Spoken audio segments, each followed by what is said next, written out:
In this video, I will show you how to create arrays. So an array is just a copy, but you can tell about the direction or the rotation and the number of copies. So let us create a staircase, the basic.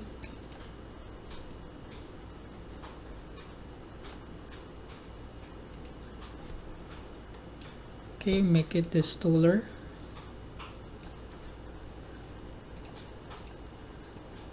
Make it sure we are in 0, 0 in X and Y.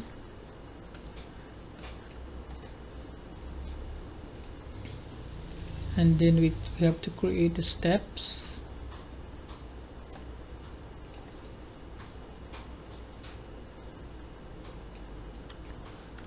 Zero and Y.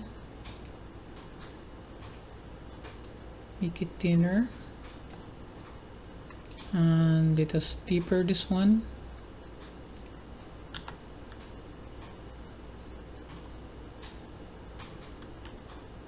If D2, click here, control points, and then scale down.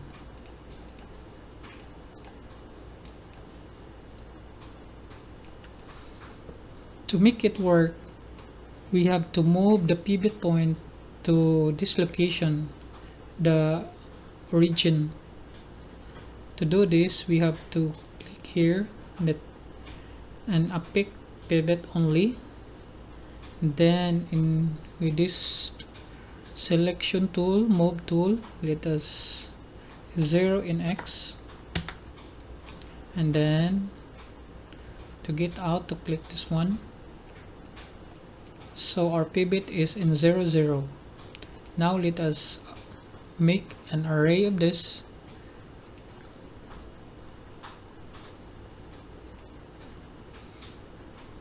Let's say count is 30 and distance of 20 maybe, and an angle of 15. Click preview. So let us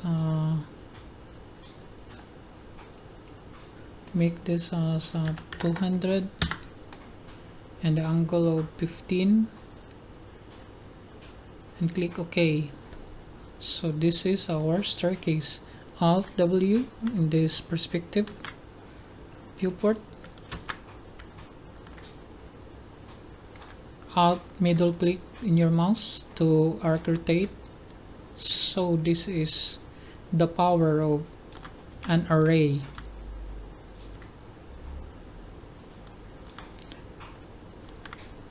Okay, let us delete this one.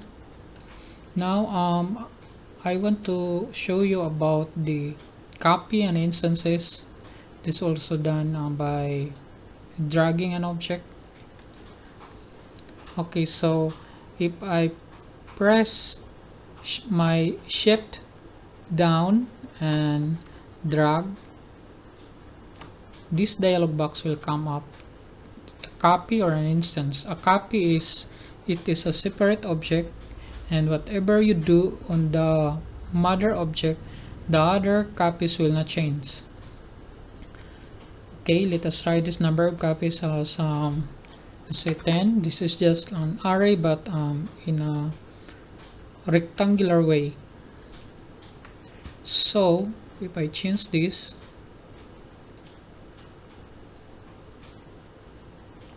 the rest will not change because these are separate copies. So let us press Ctrl Z to undo that. Just delete this and let us press shift again and drag, and this time we will choose instance.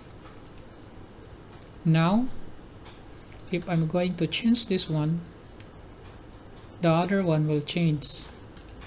Going to change this one, the other one will change, because this object is an instance.